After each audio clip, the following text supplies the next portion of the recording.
दोस्तों नमस्ते प्रणाम। हमारे यूट्यूब चैनल में आपका स्वागत है।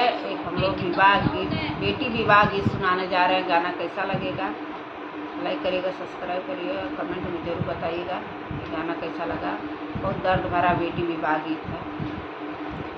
निबिया के पेड़ा जनी काटय मोरे बाबा, निबिया रैया के बसेड़ जी, निबिया रैया के बसेड़ जी, कटी जई है निबिया उड़ जई है चिरई, कटी जई है निबिया उड़ जई है चिरई, रही जई है निबिया अकेल जी, रही जई है निबिया अकेल जी।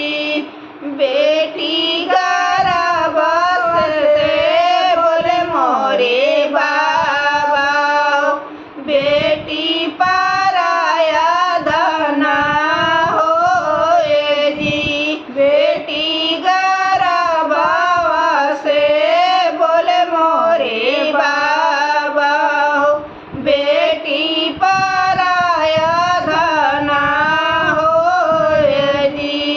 चली गई है बेटी सुन होई है आंगना, रही गई है माई आया अकेल जी, चली गई है बेटी सुन होई है आंगना, रही गई है माई आया अकेल जी।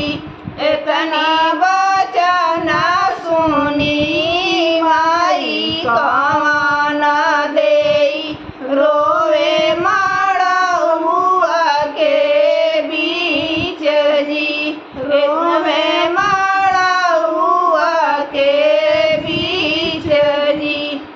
मैं महीना बेटी गोफिया में पाले, तन में न सहनी हजार जी, नावे महीना बेटी गोफिया में पालन, तन में न सहनी हजार जी।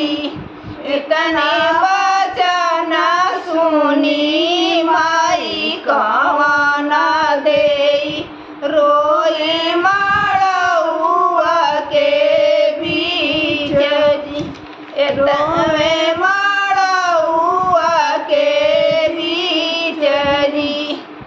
बड़ी यातना से हम बेटी के पाले, उहे बेटी जाए ससुराल जी, बड़ी जतना से हम बेटी के पाले, उहे बेटी जाए ससुराल जी।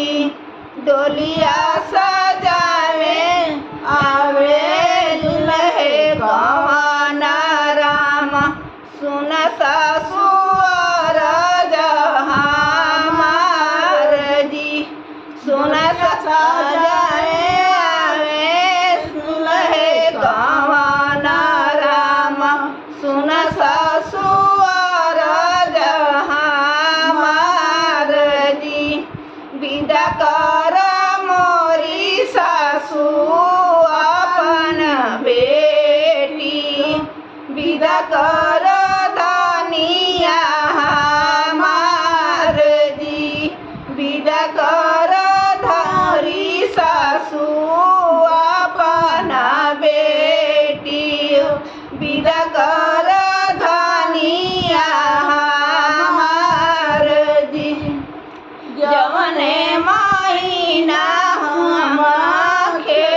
जी तुहके लिखल भैया बाबा के दुआरिया हमके लिखल दूर देश हमके लिखल दूर देश जी तुहके लिखल भैया माई के आनरवा हो हमके लिखल दूर देश जी हम हिया